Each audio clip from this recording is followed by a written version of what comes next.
ఓం శ్రీ గురుభ్యో నమః. ఓం శ్రీ మాత్రే నమః.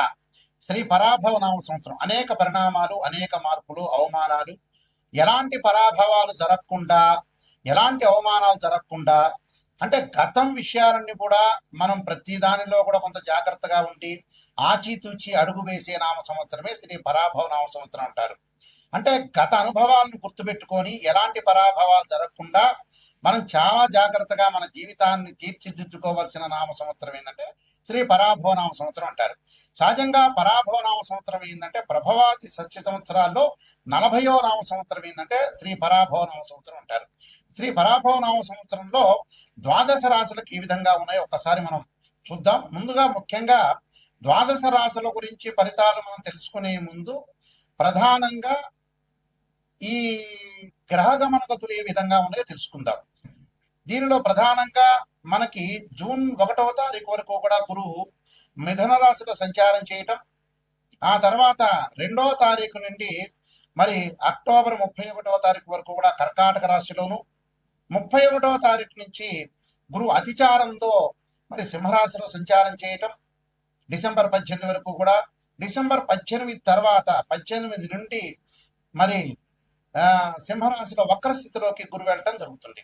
అలానే శని యొక్క బలాన్ని మనం చూసుకునేటట్టయితే శని మీనరాశిలో ఉండటం, జూలై 25వ తారీఖున మళ్ళీ వక్రస్థితిలోకి వెళ్ళిపోవటం, రాహుకేతువులు వచ్చేటప్పుడు రాహు కుంభరాశిలో 6వ తారీఖు వరకు ఉండటం, 7వ తారీఖున మకర రాశిలోకి, అలానే ప్రధానంగా కేతు వచ్చేటప్పటికల్లా సింహరాశిలో సంచారం చేయడం 6వ తారీఖు వరకు కూడా, 7వ తారీఖున వచ్చేటప్పుడు కర్కాటక రాశిలో సంచారం చేయడం, రవి బుధ శుక్రగ్రహాలు 30 రోజుల పాటు ఒక రాశి నుంచి మరొక రాశికి మారటం, కొంచెం 45 రోజుల పాటు, చంద్రుడు 2.5 రోజుల పాటు ఉంటాడు. ఇవన్నీ కూడా గోచారీత్యా చెప్పబడే ఫలితాలు అంటారు.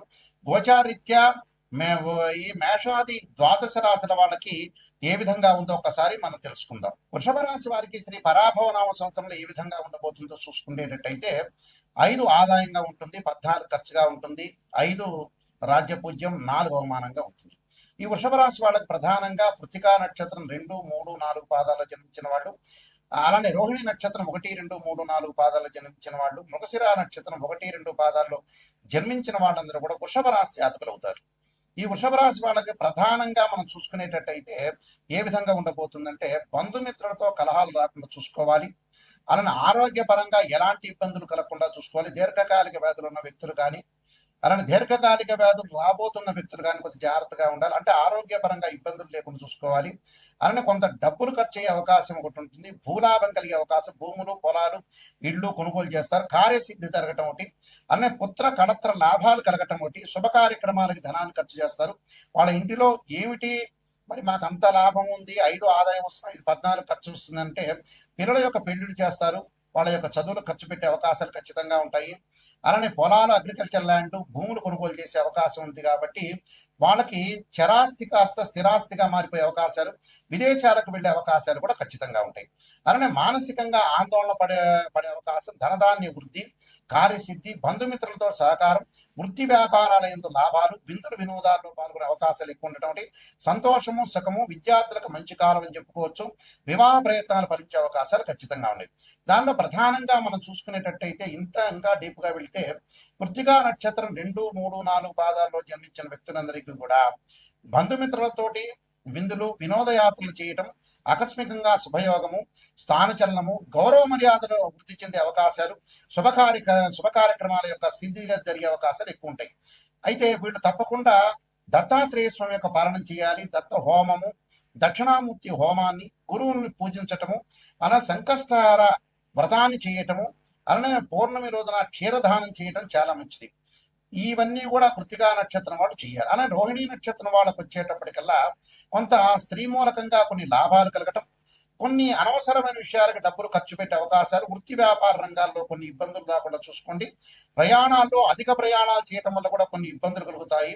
వీళ్ళు తప్పకుండా రుద్రాభిషేకం చేసుకోవటం శివాలయంలో, అలానే మహాశివరాత్రి వ్రతాన్ని చేసుకోవటం, అలానే శివుడి యొక్క ఆరాధన, వీలైతే ద్వాదశ జ్యోతిర్లింగాల్లో అయిన శ్రీశైల మహాక్షేత్రాన్ని దర్శనం చేసుకోవడం చాలా మంచిది.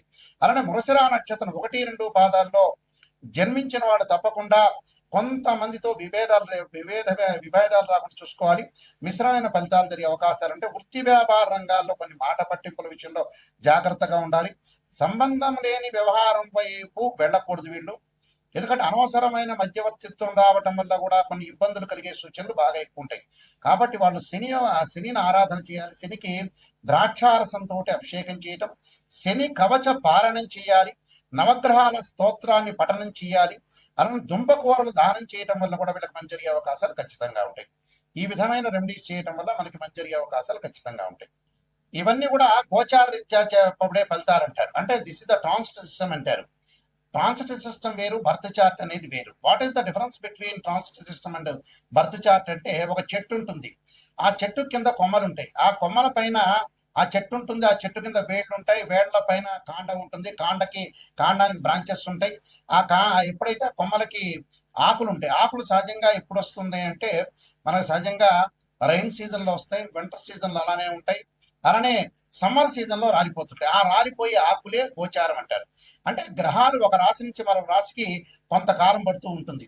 అంటే రాహుకేతులు 18 నెలలు, అలానే గురువు సంవత్సర కాలం, శని 2.5 సంవత్సరాలు, అలానే రవి బుధ శుక్ర గ్రహాలు 30 రోజుల పాటు ఒక రాశి నుంచి మరొక రాశికి మారుతాడు. కుజుడు 45 రోజుల పాటు ఉంటాడు, చంద్రుడు 2.5 రోజుల పాటు ఉంటాడు. ఇది గోచారం అంటారు.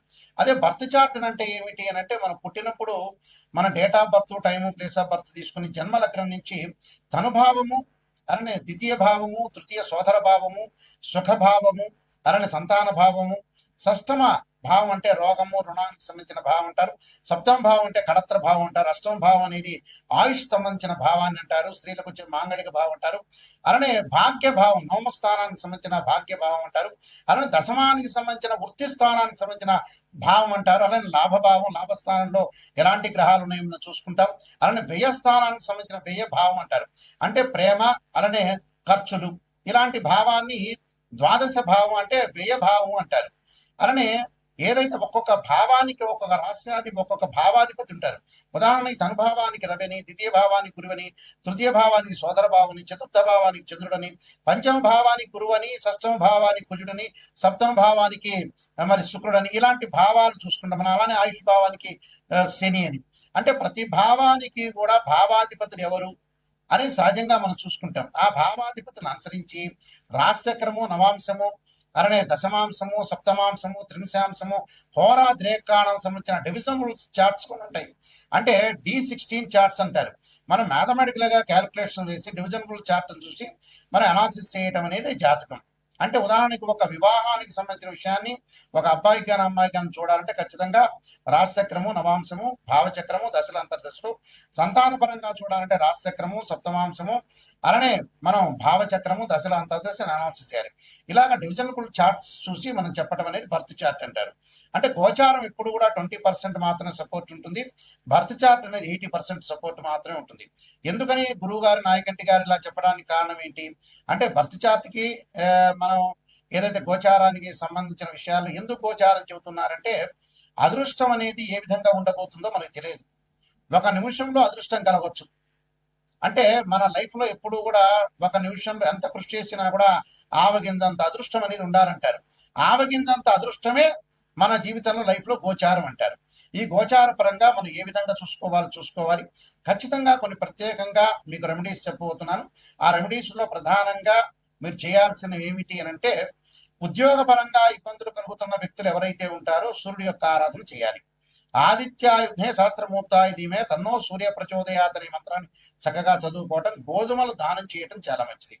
అలానే మానసికంగా ఆందోళన పడుతున్న వాళ్ళు క్షీరపుత్రాయుధి అమృతతత్వాయ ధీమే తన్నో చంద్ర ప్రచోదయాత్ అని చంద్రుడి యొక్క ఆరాధన చేయటం, అలానే మనం బియ్యాన్ని దానం చేయటం వల్ల కూడా మంచి జరుగుతుంది.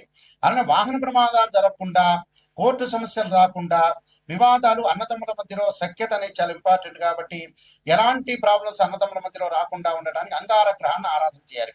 రాహుకాలంలో దీపం పెట్టడం, అంగారకాయుధ్య శక్తి హస్తాయి ధీమే తన్నో భౌమ ప్రచోదయాత్ అనే మంత్రాన్ని, అలానే ధరణీగర్భ సంభూతం విద్యుత్ కాంతి సమప్రహం కుమార శక్తి హస్తంచ మంగళం ప్రణమామ్యం అనే మంత్రాన్ని కూడా చక్కగా చదువుకోవటం, కందులు, ఎర్రని వస్త్రాన్ని దానం చేయడం చాలా మంచిది.